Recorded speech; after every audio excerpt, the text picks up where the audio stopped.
All right guys, स्वागत है आप सबका इस चैनल के एक और नए वीडियो में। कल हरियाणा विधानसभा चुनाव के जो रिजल्ट आए हैं उनको देखने के बाद एक बात तो कांग्रेस को समझ में आ गई थी कि उन्होंने जैसे इंडिया गठबंधन के दूसरे घटक दलों को अपने से दूरी बना के रखा था हरियाणा में, उससे उनको अब सबक लेने की जरूरत है। हम तुमसे सहमत हैं, क्योंकि ये बिल्कुल क्लियर हो गया है कि कांग्रेस अपने दम पर चुनाव नहीं जीत सकती है, क्योंकि कहीं ना कहीं इंडिया गठबंधन के जो दूसरे दल हैं उनकी आइडियोलॉजी और कांग्रेस की आइडियोलॉजी में कोई ज़्यादा डिफरेंस देखने को मिलता नहीं है। और जब कांग्रेस किसी भी चुनाव को लड़ती है और अकेले दम पर लड़ने की कोशिश करती है और इंडिया गठबंधन के जो दूसरे घटक दल होते हैं जैसे आम आदमी पार्टी और समाजवादी पार्टी ये चुनाव में उतर जाते हैं, तो कहीं ना कहीं ये एंटी बीजेपी जो वोट बैंक है उसको काटते हैं और जिसका पूरा फायदा बीजेपी को मिलता है। और ऐसा ही कुछ हुआ है हरियाणा के चुनाव में, जिससे अभी यदि कांग्रेस नहीं सीख पा रही है तो आने वाले समय में कांग्रेस कितनी भी मेहनत कर ले, राहुल गांधी भी कितना मेहनत कर लें, लेकिन उनको सक्सेस मिलने वाली नहीं है। अबे विकी क्या बोल रहे हैं? तो आज के वीडियो में हम हरियाणा विधानसभा चुनाव के जो रिजल्ट है उसको एनालिसिस करेंगे और क्या सीखने की ज़रूरत है। यदि कांग्रेस के नेता मेरे वीडियो को देख रहे हैं तो उनको इस बात को ज़रूर सीखना चाहिए कि किन किन पॉइंट्स को आज मैंने अपने वीडियो में इंक्लूड किया है, और यदि वे इनको समझेंगे तो आने वाले महाराष्ट्र और झारखंड के जो चुनाव हैं उनमें इनको जीत मिल सकती है। तो चलिए सबसे पहले हम कल जो रिजल्ट आए हैं चुनाव के उनकी बात कर लेते हैं। कल के रिजल्ट में देखा गया है कि ये बीजेपी और कांग्रेस का जो वोट परसेंटेज है उसमें ज़्यादा कोई अंतर नहीं है। बीजेपी को मिला है 39.94%, वहीं कांग्रेस को मिला है 39.09%। और कांग्रेस के हारने का सबसे बड़ा कारण यह रहा है कि जो आम आदमी पार्टी उतरी है उसने कहीं ना कहीं कांग्रेस के वोट को काटा है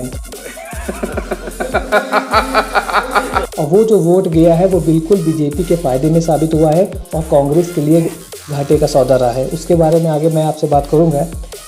सीटों की बात कर ले तो बीजेपी को 48 और कांग्रेस को 37 सीटें मिली हैं, लेकिन यदि आप वोट का परसेंटेज देखेंगे तो उसमें ज़्यादा कोई अंतर नहीं है। तो हारे कैसे? उसका रीज़न यही है कि आपने इंडिया गठबंधन के जो घटक दल थे उनको जो अपने से दूर रखा है और हवाबाजी के चक्कर में कि हम ये चुनाव जीत रहे हैं और एग्जिट पोल और ये जो एग्जिट पोल वाली जितनी भी एजेंसियाँ हैं उनको तो अब डूब मरना चाहिए। आप लोकसभा इलेक्शन का नहीं बता पाए, ठीक है, बहुत बड़ा देश है, तुम हम लोग को तारीफ करता है या गाली देता है? इतने बड़े देश की यदि 543 सीट को आपको कवर करना है तो उसमें गलतियां हो सकती हैं, लेकिन यदि आपको 90 सीटों का भी आप करेक्ट एनालिसिस नहीं कर सकते हैं तो फिर ये जो आपने फैक्ट्री चला रखी है एग्जिट पोल की और जनता को चूतिया बनाने की, उसको बंद कर देना चाहिए। तो आज एक बार फिर से मुझे लग रहा है कि प्रदीप गुप्ता जी को रोने की ज़रूरत है कि सेकेंड टाइम उनकी जो हवाबाजी थी वो फिर से गलत साबित हुई है। आप जब जाते हो फील्ड में तो किससे लेते हो एनालिसिस, किससे पूछते हो, पता नहीं चलता है, पूरा का पूरा गलत हो जाता है। मोदी जी बताओ। 65 सीटें ये देख रहे थे कांग्रेस को, मिली कितनी? 37। और क्या पूरा चेंजेस आ रहा था पूरी राजनीति में, इनको कुछ पता नहीं चली। हरियाणा की जनता साइलेंटली निकली और उन्होंने बीजेपी को वोट कर दिया और इन्हें कुछ पता ही नहीं चला। बुरा मत मानना साहब। तो आगे मैं बात करने वाला हूं कि कहां पर कांग्रेस को हार का सामना पड़ा है, और उसका सबसे बड़ा कारण है समाजवादी पार्टी के अखिलेश यादव जी को सीट ना देना और दूसरा आम आदमी पार्टी को भी इस चुनाव से दूर रखना।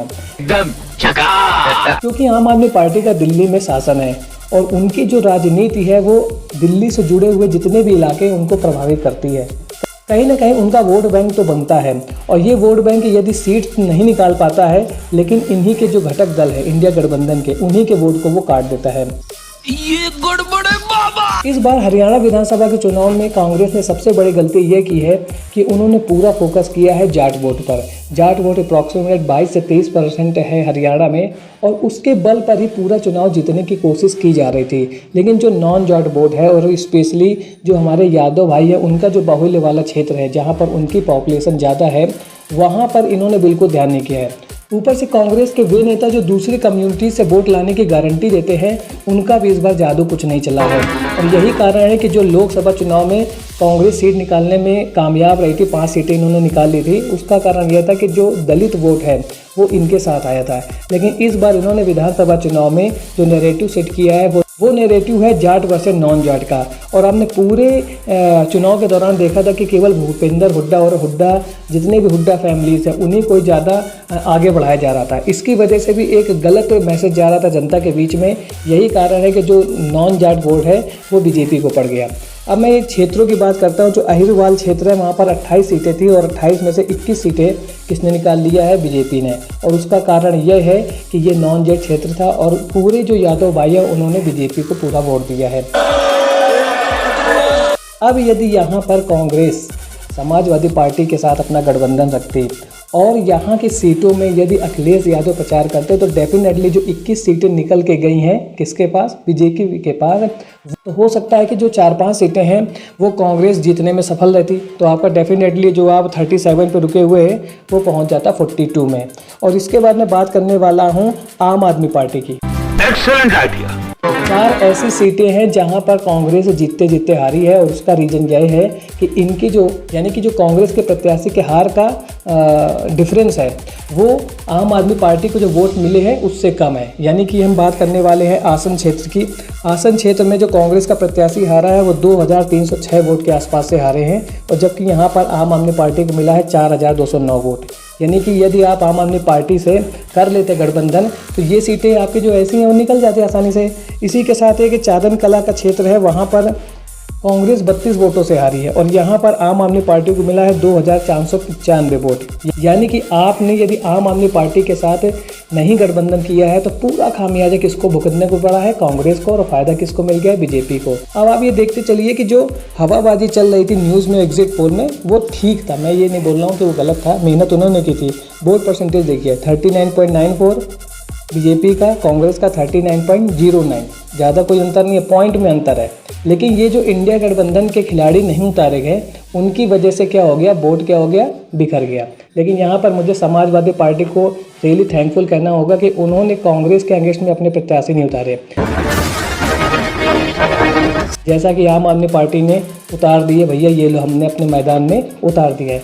और आम आदमी पार्टी को क्लियर मालूम था यदि हम सीट नहीं भी जीतेंगे 2-4 सीटें हम तो वोट किसका कटेगा? कांग्रेस का। तो आने वाले समय में कांग्रेस को ये समझने की ज़रूरत है कि अकेले दम पर चुनाव लड़ने से बेटर है आप अपने साथियों को साथ लेके आइए और फिर चुनाव लड़िए। और वही कमी रह गई यहाँ पे कहाँ की? अखिलेश यादव की। अब जब यूपी की 10 सीटों पर उपचुनाव होने वाले हैं तो डेफिनेटली समाजवादी पार्टी कहेगी भैया तुमने मेरे को नहीं दिया, हरियाणा में 2 सीट दे देते तो उसके बदले मैं 10 सीटों में से मैं तुम्हें क्यों दूं? जब तुम 90 सीटों में से मेरे साथ शेयर नहीं करना चाहते हो तो मैं क्यों 10 सीटों में से आपको दूँ? यदि आपको है तो भाई अपना प्रत्याशी सही बात सही वक्त और सही मौके पर की जाए तो उसका मजा कुछ और ही होता। यहाँ पर राहुल गांधी को बहुत अच्छे से समझने की जरूरत है, राहुल गांधी को, पूरी कांग्रेस को, कि अब उनको हर चुनाव में इंडिया गठबंधन को साथ लेके चलना होगा। और ये नहीं देखना होगा कि भैया अब हम तो ये चुनाव जीत रहे हैं तो अकेले दम पर हीरो बन जाए। यानी कि आपने हरियाणा का जिताया चुनाव, आपको बीजेपी के 10 साल के एंटी इनकम्बेंसी सब कुछ का फ़ायदा मिल रहा था, लेकिन थोड़ी सी गलती ने आपको नुकसान दे दिया।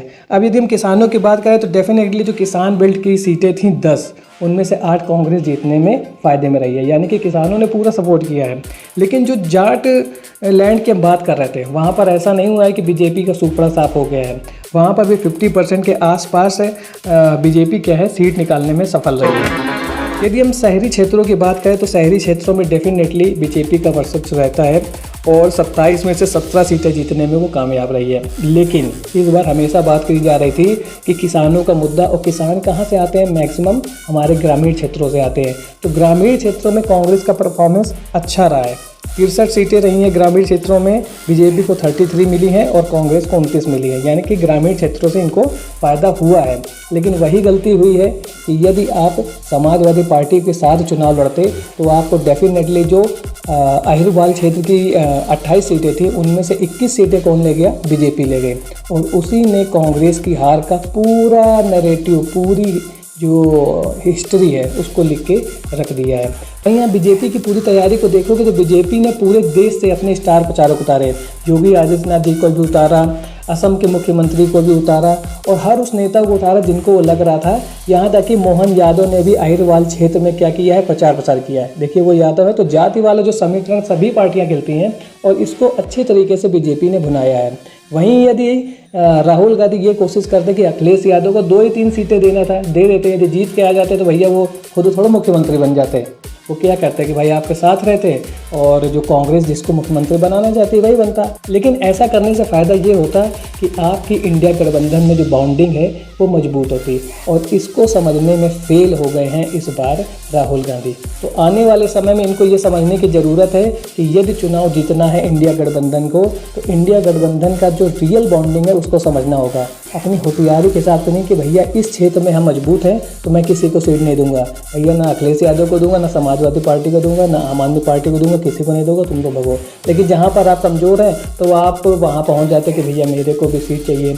यूपी में क्या है, समाजवादी पार्टी मजबूत है, बीजेपी के बाद देखा जाए तो वो मजबूत है, तो आप यहाँ पर हाथ जोड़ के खड़े हो जाते हो कि भैया मेरे को सीट दो। लेकिन आपने हरियाणा में क्या देखा कि हम मजबूत हैं तो भाई मैंने अखिलेश यादव को सीटें नहीं दी, जबकि वहाँ पर जो यादव पॉपुलेशन है, जो यूपी के साथ जुड़ा हुआ इलाका है हरियाणा का, उन क्षेत्रों में यदि आप समाजवादी पार्टी के सुप्रीमो अखिलेश यादव से 2-4 रैलियां करा लेते, 2-3 सीटें देते उनको, और आप उनको मौका देते कि भैया आइए हमारे यहाँ रैली कीजिए, तो डेफिनेटली जो 21 सीटें निकल के गई हैं बीजेपी के पास, उनमें से 4-5 तो वो इधर उधर करने में सफल हो जाते हैं और आपकी सरकार बन सकती थी।